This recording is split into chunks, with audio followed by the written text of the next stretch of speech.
नमस्कार. MTB ॲपमध्ये आपल्या सगळ्यांचं स्वागत. आज आपण शिर्डीत आहोत.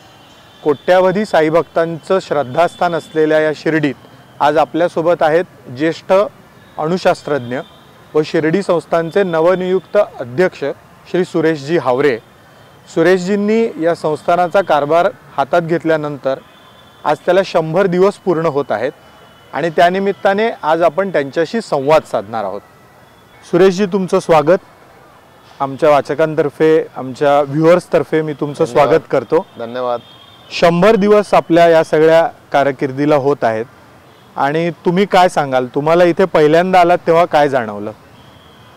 सर्वप्रथम मी महाराष्ट्राचे लोकप्रिय मुख्यमंत्री आदरणीय देवेंद्रजी फडणवीस यांचं मनापासून आभार व्यक्त करीन की त्यांनी मला ही जबाबदारी दिली आणि या जबाबदारीच्या योग्य मला समजलं. माझा एक अनुभव आपल्याशी शेअर करू इच्छितो की 3 वर्षापूर्वी मी शिर्डीला आलो होतो कुटुंबासहित आणि साध्या रांगेत लागून दर्शन घ्यावं अशीच माझी इच्छा होती. रांगेत लागल्यानंतर गर्दी खूप होती. गर्दी वाढत गेली, धक्काबुक्की, लोटालोटी, चेंगराचेंगरी. आणि जेव्हा मी समाधी स्थानाजवळ पोचलो तर तेव्हा गर्दी इतकी झाली की त्या धक्काधक्कीमध्ये आम्ही बाहेर फेकल्या गेलो. दर्शन काही झालं नाही. मनात दुःख होतं, वैतागही होता. आणि बाहेर आल्यानंतर मी पत्नीला सांगितलं की आता ही माझी शेवटचीच शिर्डी भेट, मी याच्यानंतर काही शिर्डीला येणार नाही. आणि त्याच्यानंतर मी गेलोही नाही. 4 महिन्यापूर्वी मला जेव्हा आदरणीय मुख्यमंत्र्यांनी बोलवलं, रावसाहेबजी दानवे यांनी बोलवलं आणि सांगितलं की आम्ही असा तुमच्याबद्दल विचार करतो आहोत, तर मी त्यांना माझी कथा सांगितली. आणि ती कथा सांगितल्यावर ते म्हणाले की बघा, कदाचित बाबांचं बोलावणं असेल. आणि मी तो संकेत घेतला, मान्य केला. आणि खरोखरच बाबांचे जे मार्ग आहेत ते असे सरळ नाही आहेत.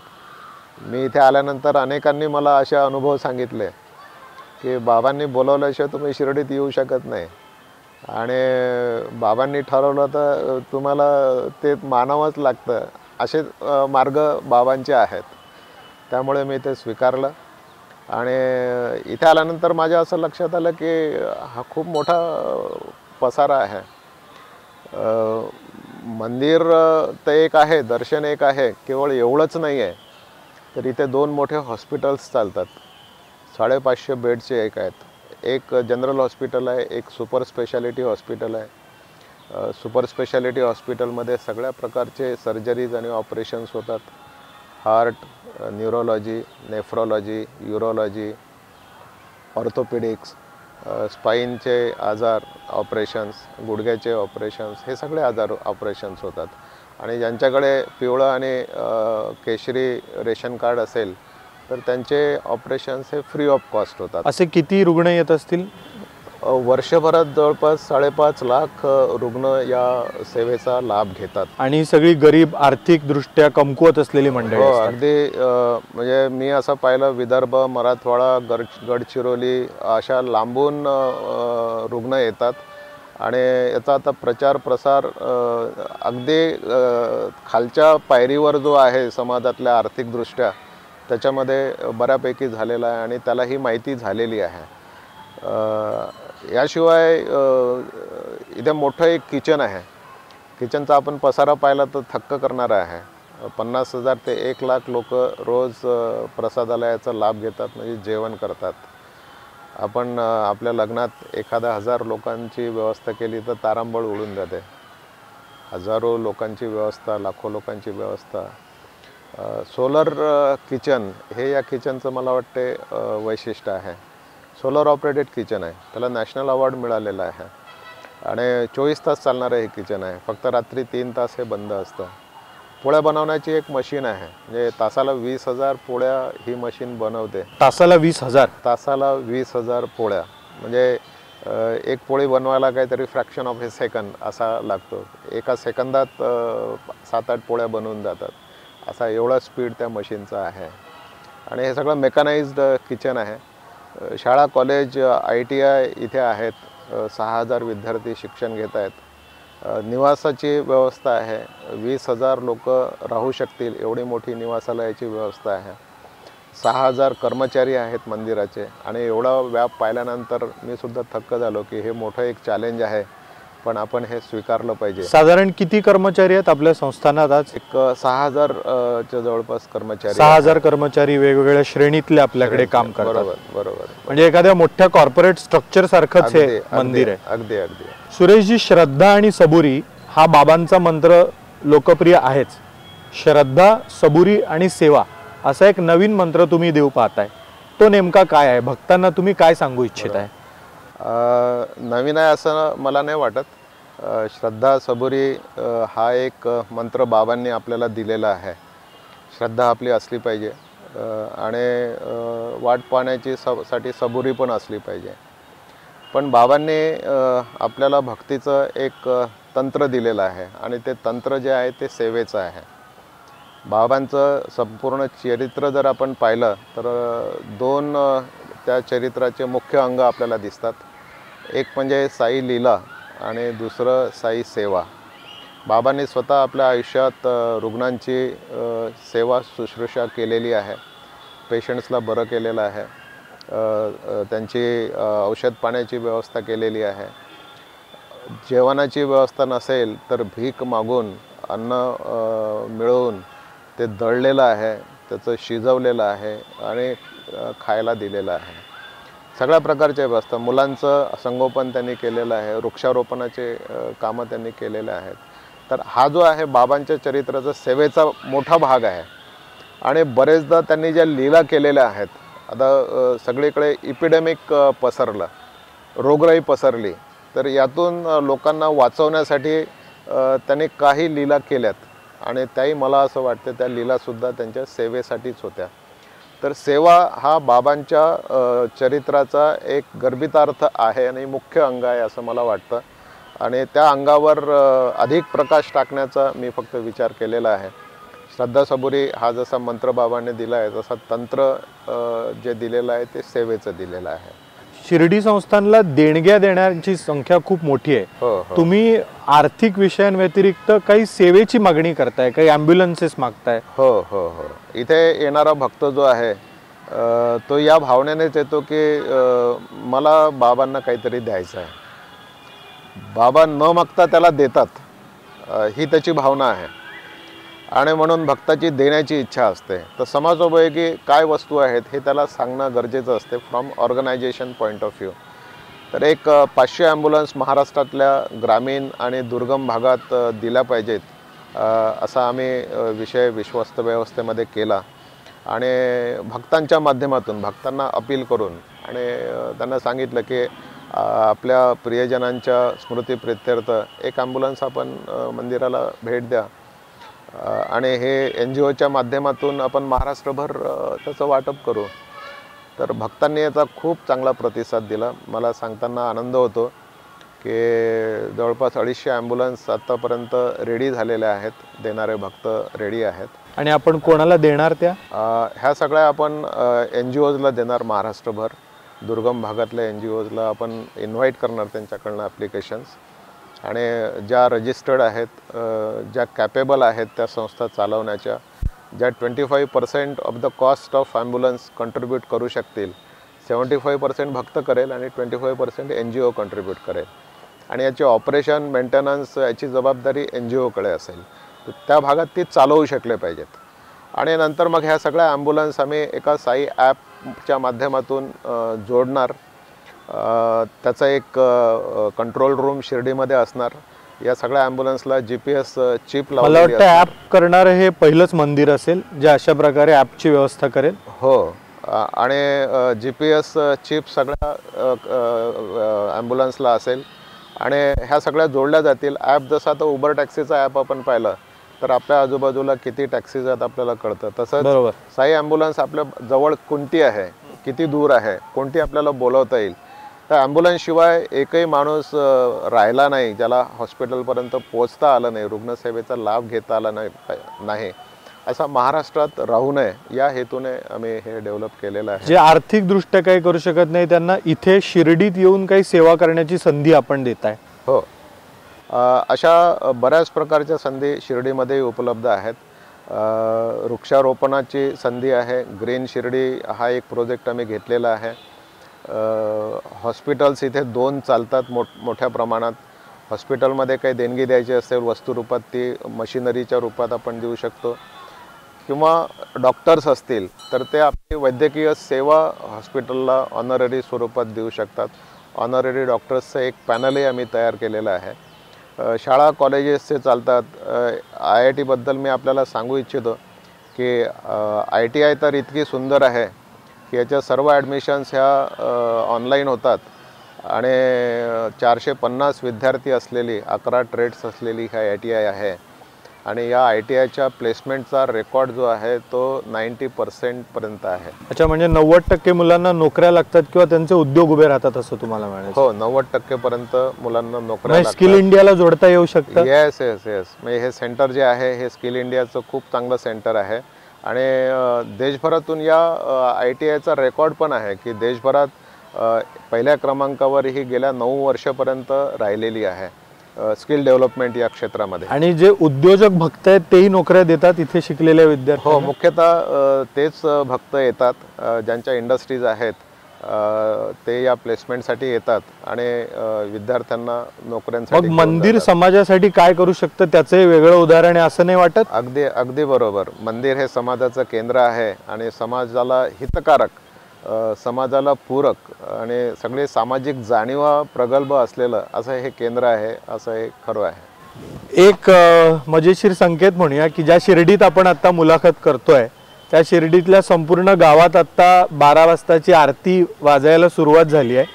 सुरेशजी, शिर्डीचं हे शहर हे या मंदिरामुळेच चालणारं शहर आहे. या मंदिराचं समाजकारण, अर्थकारण, धर्मकारण हे या मंदिरामुळेच चालतं. तर या शिर्डी शहरासाठी तुम्ही काय कल्पना करताय? असं शिर्डी तसं गाव हे छोटं आहे. 40,000 लोकसंख्या आहे आणि इथे येणारा भक्तवर्ग जो आहे तो 50,000, 1 लाख, 2 लाख या एवढ्या संख्येने आहे. शिर्डी हे स्वच्छ शहर, सुंदर शहर, हिरवं शहर राहिलं पाहिजे असं आमच्या सगळ्यांच्या मनात होतं. पण पहिला विचार आम्ही जो केला की शिर्डीला स्वच्छ करूया, गावकऱ्यांशी बोलणी केली आणि आम्ही स्वतःही चर्चा घेतली. तेव्हा असं लक्षात आलं की कचरा तर तयार होईल, जमा होईल, पण कचरा टाकायचा कुठे हा मुख्य प्रश्न होता. तर माहिती जेव्हा घेतली तेव्हा आतापर्यंत लोक कोरड्या विहिरीमध्ये कचरा टाकत होते. मग 6 कोरड्या विहिरी होत्या त्या बुजल्या. त्याच्यानंतर लोकांनी खड्डे शोधले, खड्ड्यांमध्ये कचरा टाकला.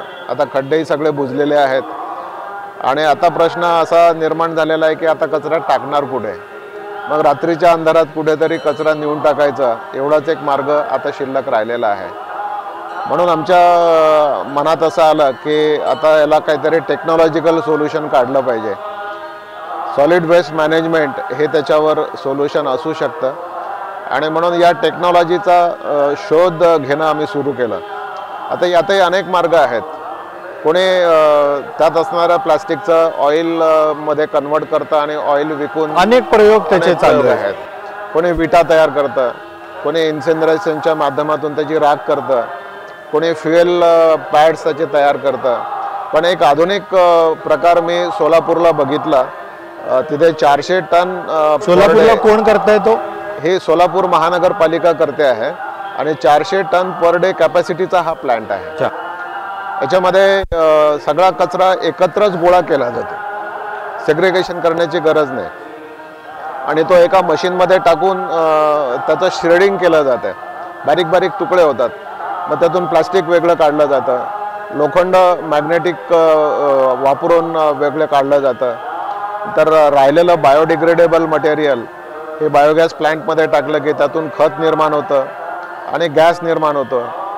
हा गॅस टर्बाईनवर टाकला की गॅस टर्बाईनच्या माध्यमातून इलेक्ट्रिसिटी जनरेट होते, वीज तयार होऊ शकते. वीज तयार होते. म्हणजे वीज विकली जाते, खत विकलं जातं, लोखंड विकलं जातं आणि प्लास्टिक विकलं जातं.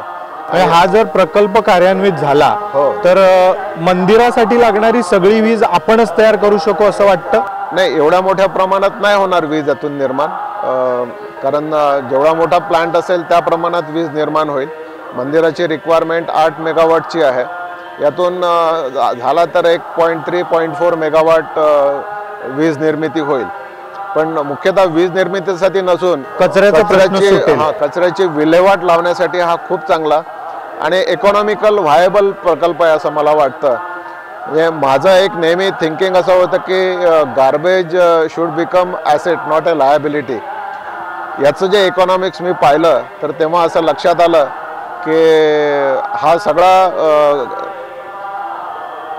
इलेक्ट्रिसिटी, फर्टिलायझर, लोखंड आणि प्लास्टिक हे जर विकलं तर काही वर्षातच लावलेली जी लागत आहे ती निघून जाते आणि त्याच्यानंतर प्रॉफिटमध्ये राहतो.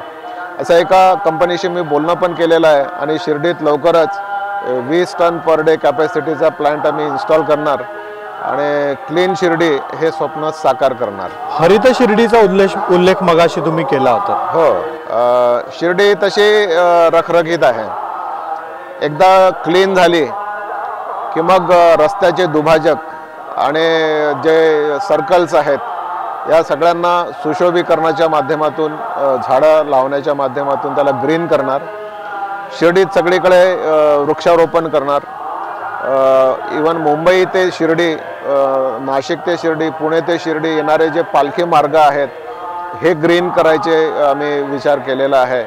अशा पद्धतीने ग्रीन शिर्डी, क्लीन शिर्डी आणि ब्युटिफुल शिर्डी असा एक शिर्डीच्या माध्यमातून संकल्प केलेला आहे. सुरेशजी, भारतात मंदिरं मोठी मोठी आहेत आणि कोट्यावधी भाविक त्या मंदिरांना जाऊन भेटी देत असतात. मंदिरांचं स्वतःचं एक अर्थकारण आहे, मंदिरांचं स्वतःचं एक समाजकारण आहे. मला सांगा, सर्वंकष मंदिर व्यवस्थापन अशी एक संकल्पना तुम्ही मांडताय, ती थोडी विशद कराल? टेम्पल मॅनेजमेंट, मी असं पाहिलं की मॅनेजमेंटमध्ये अनेक विषय शिकवले जातात. बरोबर आहे. Marketing management, finance management, HR management, material management, परंतु टेम्पल मॅनेजमेंट हा विषय कुठल्याही युनिव्हर्सिटीमध्ये शिकवला जात नाही. रिलिजियस इंडस्ट्री ही सगळ्यात मोठी इंडस्ट्री आहे. याला इंडस्ट्री म्हणावं की नाही हा कदाचित वादाचा विषय असू शकतो, परंतु याच्यामध्ये इन्व्हेस्टमेंट जर पाहिली आणि जॉब पोटेन्शियल जर पाहिलं तर हे इतर उद्योगांच्या तुलनेने खूप मोठं आहे.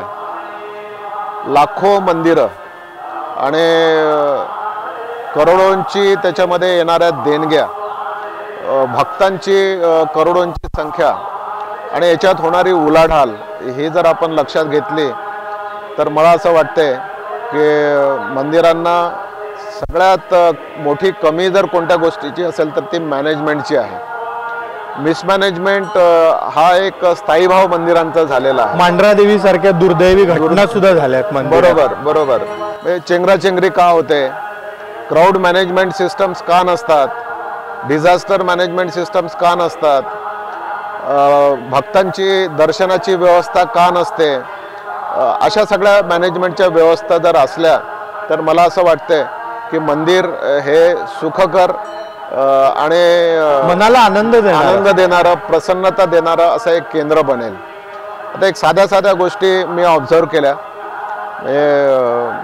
मी एक गोष्ट अनुभवली की it is very easy to understand difficult things, but it is very difficult to understand simple things. आता एक उदाहरण देऊन सांगायचं झालं तर ॲपलचं झाड हे जर उखळून पडलं तर कदाचित प्रत्येकाच्या लक्षात जाईल, परंतु झाडावरचं ॲपल पडते आहे तर हे कोणाच्या लक्षात येत नाही. It is a simple thing. पण ते न्यूटनच्या लक्षात आली आणि न्यूटनने ही साधी गोष्ट ऑब्झर्व केली आणि त्याला त्याच्यात गुरुत्वाकर्षणाचा सिद्धांत सापडला. म्हणजे साध्या गोष्टीमध्ये मोठमोठ्या गोष्टी दडलेल्या आहेत. So it is very difficult to understand simple things, but it is very essential to understand simple things. आणि म्हणून मी काय केलं की जेव्हा भक्त शिर्डीमध्ये दर्शनाला येतात तर तेव्हा भक्त दर्शन कसे घेतात, रांगेत मी स्वतः गेलो आणि पाहिलं, तर तेव्हा मला असं लक्षात आलं की काही माता आहेत आपल्या छोट्या मुलांना घेऊन कडेवर, आणि खूप वेळ रांगेत उभं राहायला लागतं, तर म्हणून त्यांनी रांगेत बसूनच त्या मुलाला पाजायला लागल्या. तर मला असं वाटलं की ही खूप अनकम्फर्टेबल सिच्युएशन आहे. तेव्हा लगेच बेबी फिडिंग रूम आम्ही तयार केली आणि अशा सगळ्या मातांना ज्यांच्या कडेवर मुलं आहेत त्यांना स्पेशल आणि डायरेक्ट दर्शनाची व्यवस्था केली. पुढे गेल्यावर असं लक्षात आलं की काही म्हातारे वयोवृद्ध काठी टेकत टेकत रांगेतून पुढे जात आहेत. तर अशा सगळ्यांनाही एक कम्फर्ट देण्यासाठी त्यांना सिनियर सिटीजन्स विथ अटेंडंट आपण डायरेक्ट बाबांच्या दर्शनाची व्यवस्था केली. काही रुग्ण होते, काही अपंग दिव्यांग व्यक्ती होते, तर यांच्याही थेट दर्शनाची आम्ही व्यवस्था केली. मग भक्तांना 4-5 तास रांगेत जर उभं राहायचं असेल तर त्यांना पिण्याच्या पाण्याची व्यवस्था लागते, म्हणून एक RO प्लॅन्ट टाकायचा निर्णय आम्ही घेतला.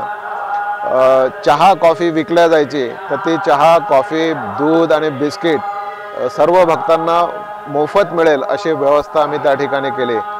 आणि हॉल जो होता तो लाईटेड, चांगलं व्हेंटिलेशन त्याच्यामध्ये असेल, फॅनची संख्या वाढवून आणि फुल्ली एअर कंडिशन करायचा असा आम्ही तो निर्णय घेतला, जेणेकरून कम्फर्ट लेवल एक मिळेल. आणि मी जो अनुभव शिर्डीत आल्यानंतर रेटारेटी धक्काबुक्कीचा घेतला होता, तर तो कोणत्याही भक्ताच्या वाट्याला येऊ नये. ती आपल्याकडच्या सगळ्या मोठ्या मंदिरातली समस्या. हो. मला वाटतं तिरुपतीने काही उत्तर काढलंय तिथे. हो, तिरुपतीला आणि अनेक मंदिरांनी याच्यावर उत्तर काढलेलं आहे. तर टाइम दर्शन हे त्याच्यावर टेक्नॉलॉजिकल सोल्युशन आहे की भक्त जेव्हा शिर्डीमध्ये एंटर करतील तर एंट्री पॉईंटलाच त्यांचं बायोमेट्रिक होईल, त्यांचा फोटो निघेल आणि त्यांचा QR कोड जनरेट होईल, त्यांचा मोबाईल नंबर, नाव, गाव सगळं रेकॉर्ड होईल आणि त्यांना दर्शनाची वेळ दिली जाईल. मग दुपारी 3 वाजता जर दर्शनाची वेळ असेल तर ते दिवसभर मोकळे आहेत. 3 वाजता त्यांनी जावं आणि थोडक्या वेळात. म्हणजे मग तुमचं म्हणणं आहे की ते इथे उतरल्यानंतर त्यांना वेळ मिळेल आणि त्या वेळेला ते मंदिरात आले की त्यांना दर्शन मिळेल. बरोबर, ज्या वेळेत त्यांना दर्शनाची वेळ ठरलेली आहे तेव्हा त्यांना दर्शन मिळेल. इतर वेळी ते मोकळे असतील, आपली कामं करू शकतात, शिर्डीत फिरण्याचा आनंद घेऊ शकतात आणि मैत्री असेल, बुक स्टॉल्स असतील, इथले प्रदर्शनी असतील, वस्तू संग्रहालय असेल तर तिथे बघू शकतात.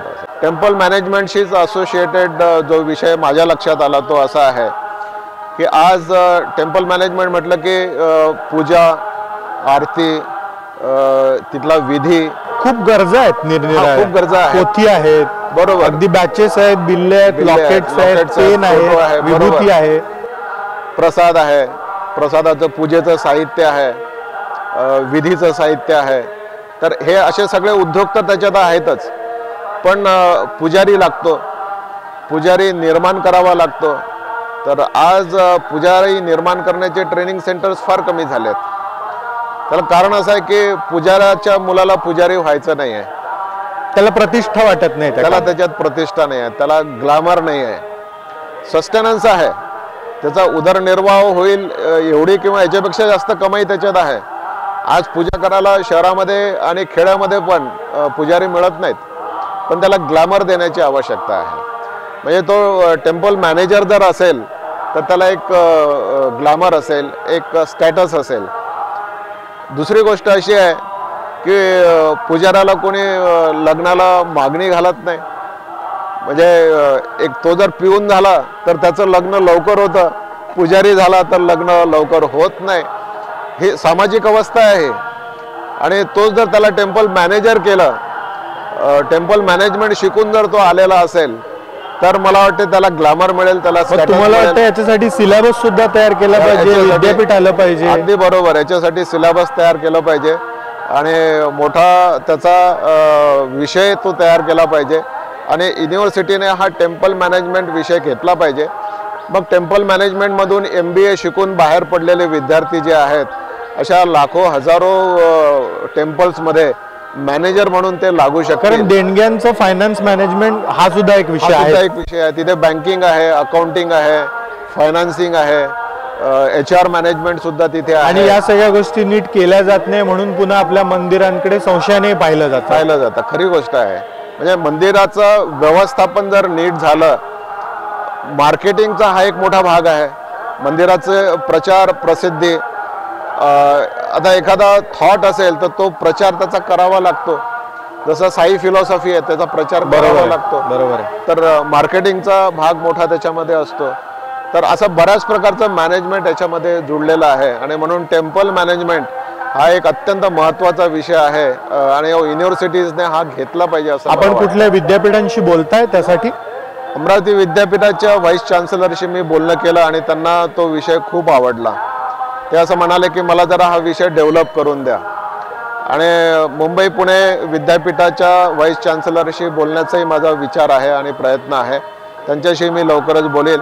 पण हा विषय डेव्हलप करणं माझ्या मनात सुरू आहे. हा युनिक विषय आहे आणि हा विषय डेव्हलप करणं माझ्या मनात सुरू मी केलेला आहे.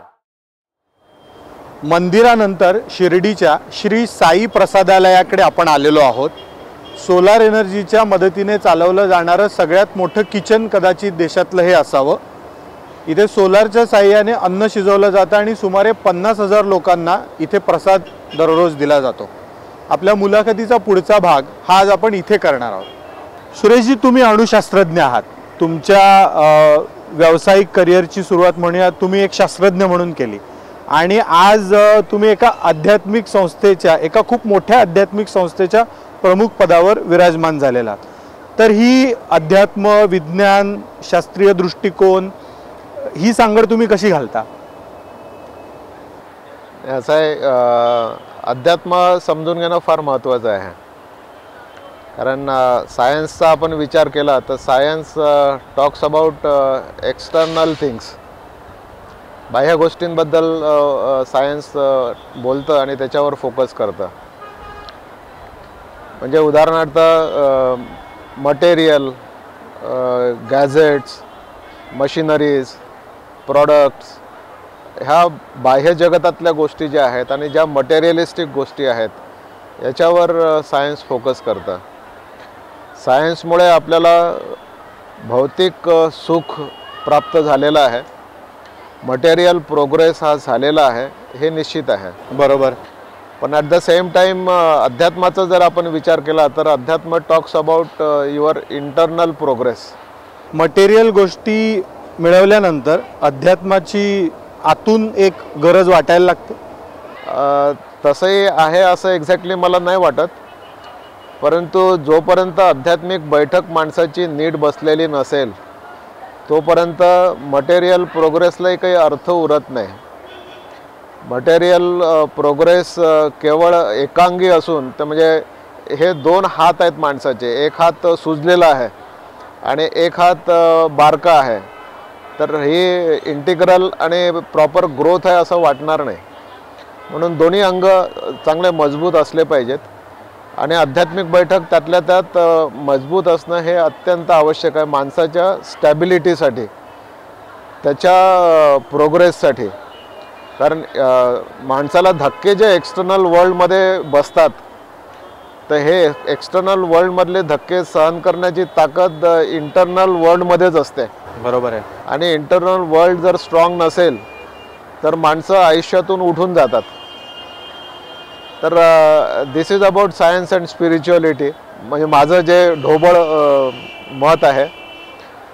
पण मला असं वाटतं की सायन्स आणि स्पिरिच्युअलिटी आपल्या देशाची हिस्ट्री आणि सांस्कृतिक इतिहास आपण जर पाहिला, पार्श्वभूमी आहे त्याला, एक पार्श्वभूमी जर पाहिली तर याच्यामध्ये दोघांमध्ये संघर्ष कुठे नाही आहे.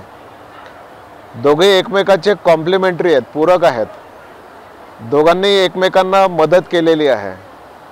याच्यामध्ये विरोधाभास जो दिसतो तो युरोपमधला गॅलिलिओ, कोपर्निकस यांच्या संबंधातला फक्त दिसतो, जिथे धर्मसत्ता आणि वैज्ञानिक सत्ता यांच्यामध्ये संघर्ष झालेला दिसतो. अदरवाईज सायन्स अँड स्पिरिच्युअलिटीमध्ये कुठे संघर्ष दिसत नाही.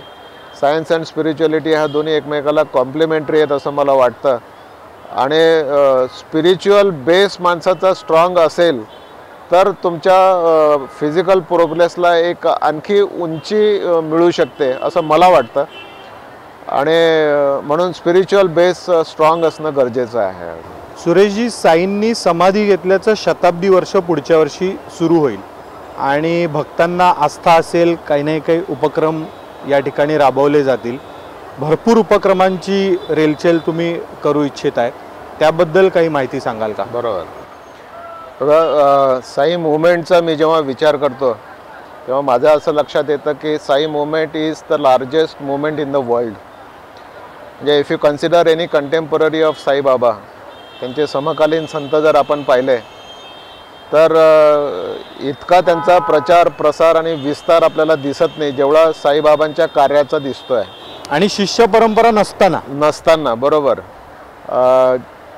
भारतभरात 3000 पेक्षा जास्त साई मंदिरं आज विद्यमान आहेत आणि परदेशात सुद्धा आहेत. मला आणि परदेशात 400 पेक्षा जास्त साई मंदिरं विद्यमान आहेत.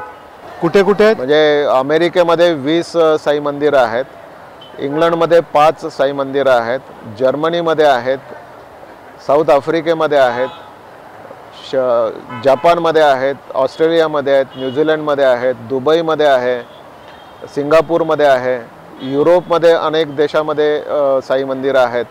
तर मला वाटते एक 70-80 देशांमध्ये साई मंदिरं आजही विद्यमान आहेत. आणि इस्लामी देशात सुद्धा आहेत. म्हणजे तुम्ही दुबईमध्ये सुद्धा साई मंदिर आहेत, मलेशियामध्ये 22 साई मंदिरं आहेत.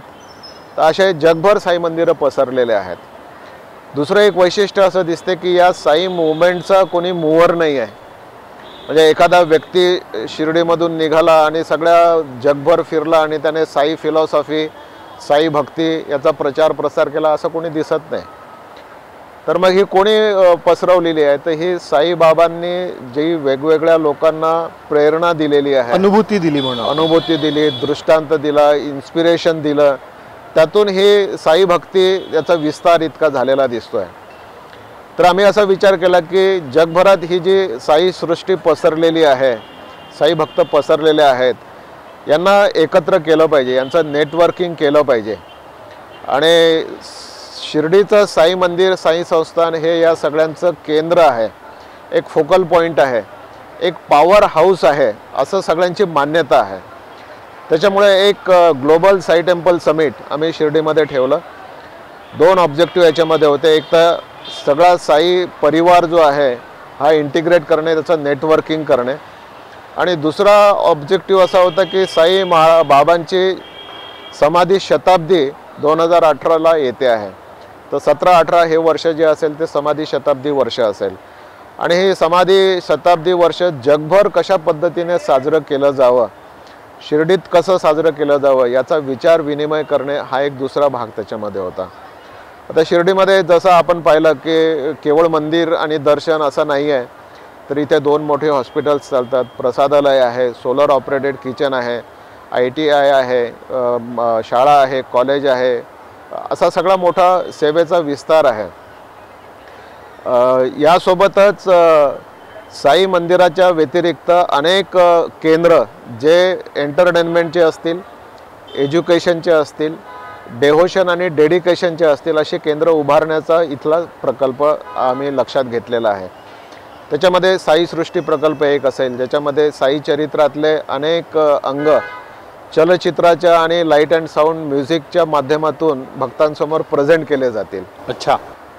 साई लेझर शो असेल.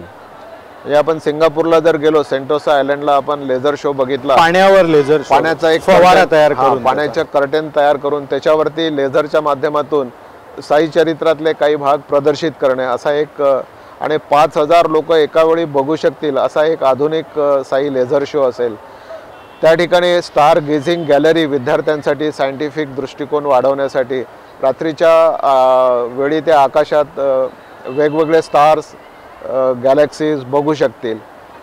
नंतर एक वॅक्स म्युझियम त्या ठिकाणी असेल. भारतभर खूप मोठे संतांची परंपरा आहे. संतांचं वॅक्स म्युझियम, प्रत्येक प्रांतातले संत त्या ठिकाणी त्या वॅक्स म्युझियममध्ये असतील. एक साई प्लॅनेटोरियम असेल, ॲस्ट्रॉनॉमीचं शिक्षण देण्यासाठी आणि जगाची उलथापालथ कशी झाली, कशी होणार, हे विद्यार्थ्यांना इनकल्केशन ऑफ सायंटिफिक ॲटिट्यूड तर आजूबाजूच्या परिसरातले विद्यार्थी आणि नागरिक, येणारे भक्त त्याचा लाभ घेऊ शकतील. यासोबतच या ठिकाणी गोशाळा निर्मितीचा एक प्रकल्प उभा केलेला आहे. एक IAS अकॅडमी उभी करण्याचा संकल्प आहे. स्पोर्ट्स अकॅडमी उभी करण्याचा संकल्प आहे. एज्युकेशनल कॉम्प्लेक्स या ठिकाणी निर्माण करण्याचा संकल्प आहे. Medical college, nursing college, senior college या ठिकाणी व्हावं असा एक विचार या ठिकाणी आहे. तर एक इन्क्लुझिव्ह थॉट आणि इंटिग्रेटेड डेव्हलपमेंट साई शताब्दी वर्षाच्या निमित्ताने व्हावी. यासोबतच इन्फ्रास्ट्रक्चरही डेव्हलप मात्र शिर्डीचं झालं पाहिजे. पाण्याची व्यवस्था कशी होईल? निळवंडे डॅमवरून पाण्याच्या पाईपलाईनने पाणी आणण्याचा प्रकल्प आहे. आजूबाजूचे रस्ते जे आहेत हे 25 रस्ते म्हणजे शिर्डीलाही बायपास रस्ते असे डेव्हलप करण्याचा विचार आहे. म्हणजे ही या शताब्दी वर्षाच्या निमित्ताने एक ग्लोबल सिटीच आपण तिचं ग्लोबल विचार करतो. ग्लोबल सिटी निर्माण होईल, एक स्पिरिच्युअल सिटी निर्माण होईल आणि एक स्मार्ट सिटी या ठिकाणी निर्माण होईल. आणि अंदाज असा आहे की या समाधी शताब्दी वर्षामध्ये 4.5 कोटी साई भक्त या शिर्डीला भेट देतील आणि त्यांचं नियोजन हे कुंभमेळ्याच्या नियोजनाच्या इतकंच मोठं करावं लागेल आणि त्या सारखं नियोजन असं प्लॅन्ड आहे. मग इथे साधुग्राम निर्माण केले जातील, भक्तग्राम निर्माण केले जातील, राहण्याची व्यवस्था, पिण्याच्या पाण्याची व्यवस्था, सांडपाण्याची व्यवस्था, ट्रान्सपोर्टची व्यवस्था, कम्युनिकेशनची व्यवस्था ह्या सगळ्या निर्माण केल्या जातील आणि एक मोठं साई जगत या ठिकाणी आपल्याला पुढच्या कालावधीमध्ये पाहायला मिळेल. आणि साई थॉट, साई फिलॉसॉफी आणि साई मुवमेंट ही बळकट कशी केली जाईल. तर सगळ्यांना हे मान्य आहे की साई शिर्डी जे आहे हे पॉवर हाऊस आहे आणि it should be connected with various temples, Sai temples. तर पुढच्या काळात माझा असा अंदाज आहे की साई शिर्डी संस्थान हे व्हॅटिकन सिटीसारखं होईल आणि बाकी सगळे मंदिर त्याला जोडले जातील, जेणेकरून एक ऑर्गनाइज्ड स्वरूप बाकीची साई मंदिरं जोडले जातील आणि ऑर्गनाइज्ड साई मुवमेंट अशी होईल. आणि या सगळ्या साई टेम्पल्सच्या माध्यमातून काय होईल तर भक्तीसोबतच सेवा या ठिकाणी दिली जाईल. तसं प्रत्येक साई मंदिराने काय केलं पाहिजे तर अन्नदान केलं पाहिजे, रुग्णसेवा केली पाहिजे, रक्तदान केलं पाहिजे, सामाजिक उपक्रम सेवेचे केले पाहिजेत. असे सगळे उपक्रम प्रत्येक साई मंदिराला दिले जातील. आणि आताही अनेक साई मंदिरं सेवेचे कार्य करतात, पण एक सेवा मुवमेंट या साई मुवमेंटला जोडली जाईल आणि बाबांचं जे चरित्र आहे त्याच्यामधला जो साई मुवमेंट जो आहे, जो सेवेशी जोडलेला आहे, त्या अंगावर अधिक भर दिला जाईल. आणि मला असं वाटतं स्पिरिच्युअलिटीला जेव्हा आपण साई मुवमेंटशी जोडतो, सेवेशी जोडतो, तेव्हा खरी आध्यात्मिक प्रगती माणसाची सुरू होते. म्हणजे मी जेव्हा विचार करतो की तुमची स्पिरिच्युअलिटीकडे वाटचाल सुरू झाली का नाही झाली, तर हे कसं ओळखावं तर जेव्हा तुम्ही दुसऱ्याचा विचार करायला लागता, समाजाचा विचार करायला लागता, सेवेची भावना तुमच्या मनात येते, तेव्हा असं समजायचं की तुमच्या स्पिरिच्युअलिटीच्या जर्नीला सुरुवात झालेली आहे. ही खरी स्पिरिच्युअलिटीची डेफिनेशन आहे आणि ही स्पिरिच्युअलिटीचं स्ट्रेंथ या ठिकाणी वाढावी, समाधी शताब्दी वर्षामध्ये वाढावी आणि साई मुवमेंट जगभर पसरावी, हा याचा ऑब्जेक्टिव्ह एक आहे.